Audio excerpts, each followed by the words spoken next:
behind قَدَّمَتْ يَدَاهُ. So every person will see what both his hands sent forward. وَيَقُولُ الْكَافِرُ, and as a result, the disbeliever will say on that day, in other words, يَا لَيْتَنِي كُنْتُ تُرَابًا. Really, there are no words in English that depict the power of يَا لَيْتَنِي.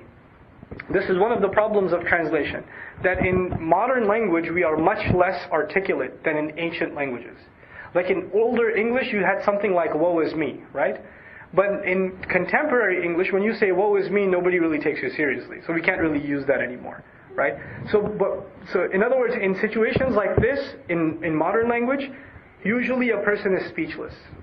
Ya laytani, the closest thing in our times, is a person who is so sad and so scared and so overwhelmed that they don't have any words. When you're speechless and dumbfounded, this is ya laytani. This is the person going, oh, all they're doing is sighing. All they're doing is screaming. But there's a word for that even in Arabic. Even for that speechless occasion, there's the phrase Ya laytani, destruction has fallen unto me.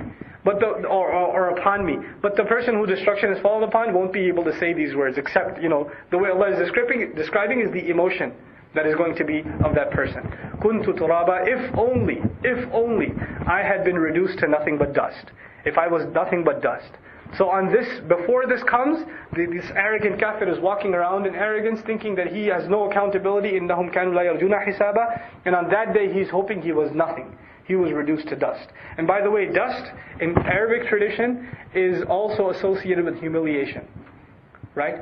So to put dust on someone, or to kick dust in someone's face, right? These are expressions of humiliating someone.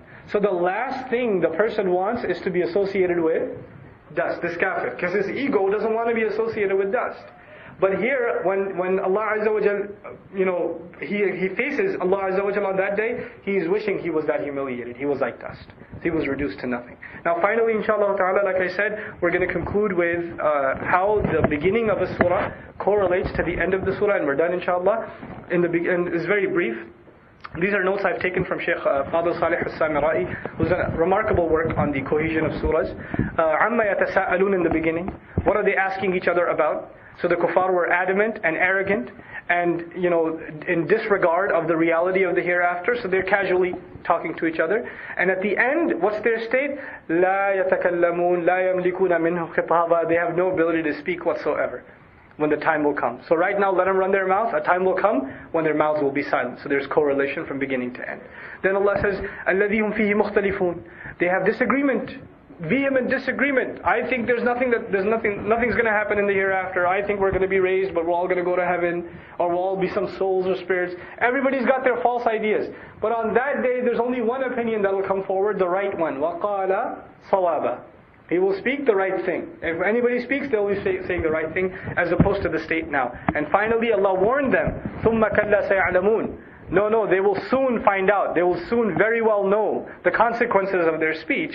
And at the end, once they know the consequences of their speech, what will they be saying instead? Ya laytani kuntu turaba. That's the consequence of it. If they knew, they would be saying that already. If they only realized the burden of those words. Subhanakallahumma wa bihamdik, nashhadu an la ilaha illa ant, nastaghfiruka wa natubu ilayk.